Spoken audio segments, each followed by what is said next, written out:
What was the best revenge you've ever gotten? I once got revenge on the CEO of a company for which I used to be employed. I didn't cause him any of the detriment that he caused me. Instead, I was given the opportunity to teach him a very valuable lesson. Here's the story. I was 16, and was given the opportunity to work at the grocery store in the small town where I lived. It was basically the only place for a teenager to work in town, so I was lucky to have the job. I never worked past 10:30 p.m. My boss made sure my work didn't interfere with my school activities, and the work made me happy. In the beginning, my duties included stocking shelves at night, and cleaning the entire store. My boss quickly recognized and rewarded my hard work with more responsibilities. I went from stock boy/cleaner, to cashier, to evening manager, once I graduated high school. My duties as the evening manager included running the store at night, reconciling sales, taking deposits to the bank, and locking up after work. I had a great relationship with my store manager, and the regional manager over our area of stores. The store was one of a few dozen in a chain started by the owner of an oil company as a way to distribute his gasoline. The employees held a high regard for the owner. In the few times he visited the store he was kind, and thanked us for our work.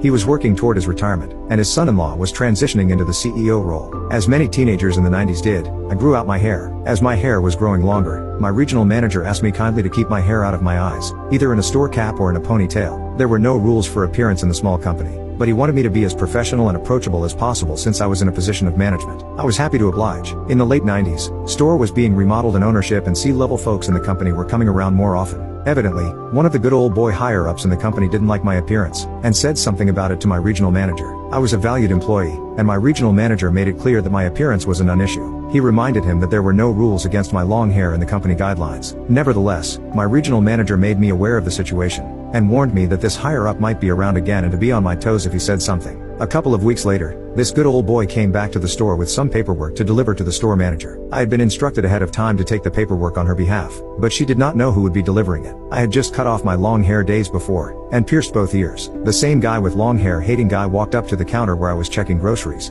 and asked for the manager. I told him that I was the manager on duty and I was expecting some paperwork to be delivered. I don't remember the exact words, but they were something like, "You couldn't be in charge. Our company would never put someone that looked like you in charge." I was completely caught off guard. I asked him what he meant. He said that I looked like a girl with my ears pierced, and that there's no place for that here. He said that I had to take off the earrings. I respectfully defended myself. I told him that there were no rules established for appearance. I had been a model employee for several years, and was entrusted with the store every evening that I worked. He reprimanded me in front of some of our regular customers for talking back to him. He left the paperwork and walked out of the store. I saw him pull out his cell phone to make a call as he was leaving. It was only a few minutes later when my regional manager called the store to talk with me. He wanted to hear my side of the story. He apologized, but told me this guy was hell-bent on making an issue of my appearance. A week went by and I saw that I was scheduled for a Saturday morning. That was unusual since I was the night manager. I arrived for work and the regional manager was there. He talked with me in the office and told me how sorry he was to have to let me go. I asked on what grounds. He replied with insubordination. I was at a loss. Even to this day I've never been so much as written up at any place of employment. I told my regional manager that I was going to fight this. He even did me the courtesy of writing the number down for the EEOC, Equal Employment Opportunity Commission, from the poster in the office. I went home, which was with my parents as I was home from college for the summer,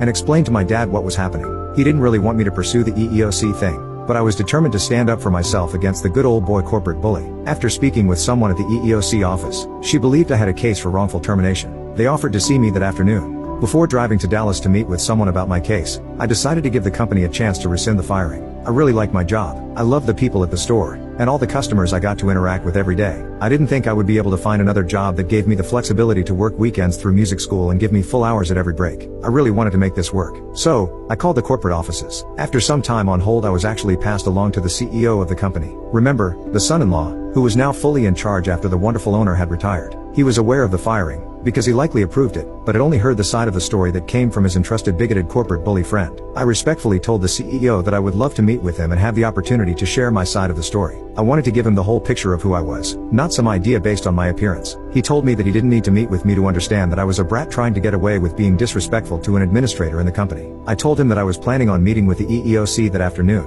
and thanked him for his time. After my meeting, the person in charge of my case filed paperwork for wrongful termination. She said it would take a little time, but that the company would likely have to pay me an average salary for the next 6 months. I wish I could remember all the details of this. It was a pretty sweet deal. I got to take a semester off from working and fully focus on my college studies, while getting a paycheck in the mail. It was great. Then came the lawsuit. The company stood by their claim that one instance of insubordination was a legal grounds to fire me, and that I was being insubordinate by not complying with the demands of a high-level employee. I received a letter in the mail that the company was suing me for a sum equal to the pay they had given me over the 6-month period. I don't remember exactly everything from that letter, but I do remember something about there being so many labor lawsuits that they did their best to handle them over the phone. I was to call into a number at a specific time to have a conference call hearing with a labor judge. I had to tell one of my professors that I would miss class one day for the hearing. I sat on my bed in my college apartment while I listened over the phone to 2 attorneys for the company argue their case against me. The CEO of the company was on the line as well. The judge had a copy of the employee handbook from my time at the company, which had no mention of employee appearance. My manager and regional manager had given positive testimony on my behalf.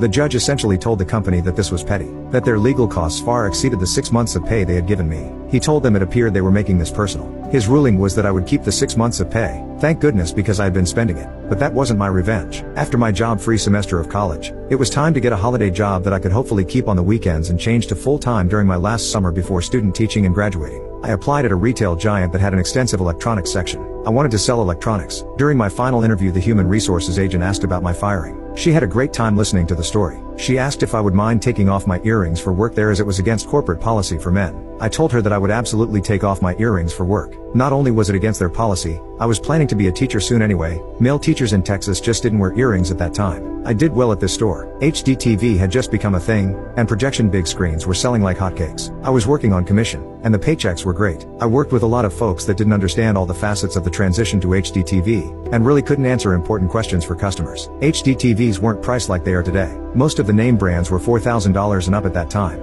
Consumers desired a lot of confidence with purchases of that amount. I quickly became the go-to guy on this. Happy customers would send friends and family to me. I loved this job. I was lucky to make one of my best sales to a retired couple that had means to buy the best of everything. They wanted the best, but they wanted to understand all of the details and be confident in their purchase. They had been to a few places that weren't able to answer their questions. Then they came to me. There was something familiar about the gentleman. I felt like I knew him from somewhere, but I couldn't quite place it. When making the purchase, customers had to give me their name and address for delivery. I was absolutely stunned to hear his name, former owner / now retired of the grocery store chain where I used to work. I hadn't recognized him in casual clothes and out of the store environment. His wife was wonderfully sweet, and very complimentary of me. She said that she was about to give her family some monetary gifts for the holidays so that they could have HDTVs at their homes. She was going to recommend that they come to see me for the purchase. I still remember how I felt the day the son-in-law CEO came to my store and asked for Greg. Only our first names were on our name tags. He didn't really visit the grocery store like his father-in-law, and ran the company from the company headquarters. I had only seen him once in my years at the company, but I knew it was him when I shook his hand and he told me his name. I actually trembled with nervousness, and probably a little anger, as I answered his questions. I must have seemed strange before I composed myself.